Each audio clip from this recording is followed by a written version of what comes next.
But the thing that caused me to realize that this was going to be a big deal doesn't come until 1988. Now you have to go back and into 1986 to see what happens. One of my colleagues, a man named Dan Lynch, who had worked on the internet, had worked at SRI International, one of the second node on the ARPANET, and then at University of Southern California Information Sciences Institute.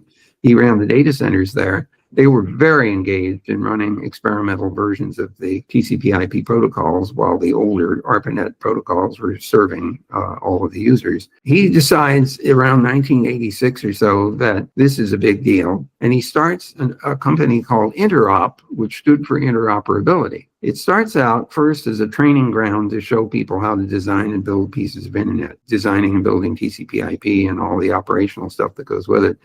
Very, very quickly after starting out as a training operation, he turns it into a trade show because he brings this giant fat Ethernet yellow cable to the show, and he tells all of his participants, if you want to show your stuff at my show, you need to show it interworks with everybody else. So plug yourself into this giant Ethernet backbone and demonstrate that you can work with everybody else. Of course, this was a huge challenge. And a couple of days before the show opens, everybody is debugging everything left and right because they're finding places where things don't work. It was a fantastic incentive to get bugs out of the system. And so when people walked into that show, they were seeing dozens of different companies with dozens of different applications and hardware and software running interoperably on a high-speed Ethernet.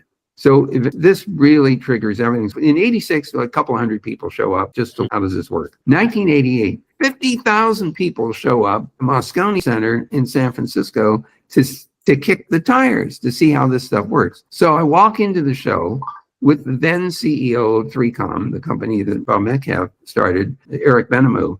And the first thing I see is a Cisco 3-story level display. It's so big that it's got room for people to go up the stairs, and they've got equipment on all 3 floors.